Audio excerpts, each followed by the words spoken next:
Title: The Uncanny Parade. In the small town of Pinewood, there was a peculiar tradition that everyone looked forward to each Halloween: the annual Mascot Parade. Kids would dress up as their favorite characters from TV shows and movies, and the street would explode in vibrant colors, laughter, and music. But this year, something felt different. An unsettling chill hung in the air, and some of the iconic mascots began to vanish before the day even arrived. Ryan, a teenager known for his dedication to the parade, had been researching the history of Halloween traditions. As he dug deeper, he uncovered an alarming pattern. Every 20 years, on the Halloween night of the full moon, the parade took an unexpected turn.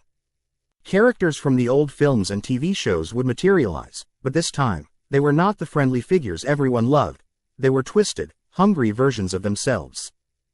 As he relayed the dark tale he'd unearthed to his friends Mia and Jordan, they were skeptical, waving it off as nonsense. Mia, always the realist, rolled her eyes.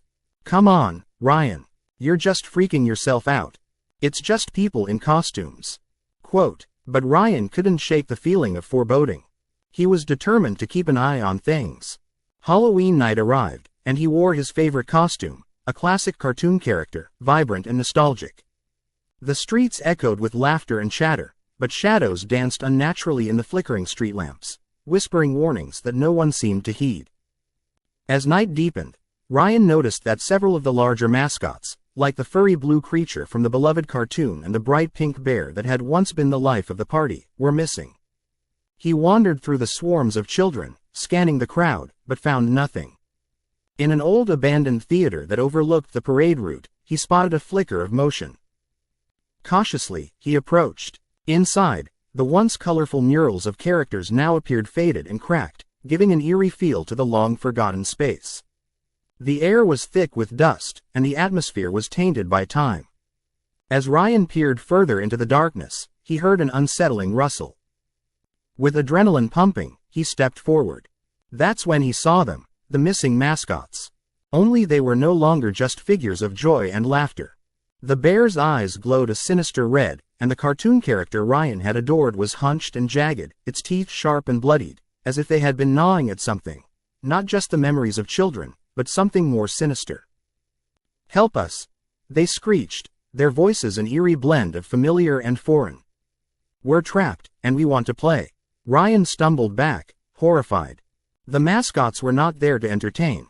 They were cursed, feeding on the fear and despair of whoever dared approach them. Mia and Jordan, who had been searching for Ryan, burst in just as he turned to flee.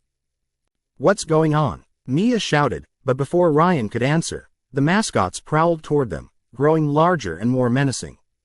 The bear ripped free from the constraints of the old stage, fun fur turning to tattered skin, wild and exposed. "Run!" Ryan screamed, but his friends were too frozen in disbelief. Chaos erupted. The room trembled as the mascots surrounded them, their laughter echoing, transforming into spine-chilling wails. "Join us!"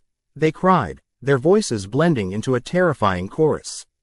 One by one, shadows flanked the friends, whispering the secrets of those who once wore the costumes. Without thinking, Ryan grabbed Mia's hand and jerked her toward the exit. But Jordan hesitated, entranced by the forgotten glee in their eyes. In a moment of desperation, Ryan twisted back, shoving his friend.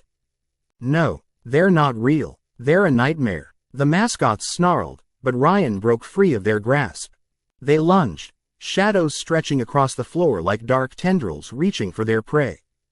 With a final push, they fled from the abandoned theater out into the streets where other parade goers were blissfully unaware of what was unfolding just inside those crumbling walls. The three friends regrouped, panting and shaken but alive. They learned that the mascots were not just missing.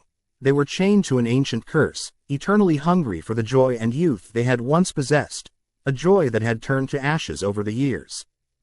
As they looked back at the theater, the mascots stood watching, eyes simmering with a vengeful glow.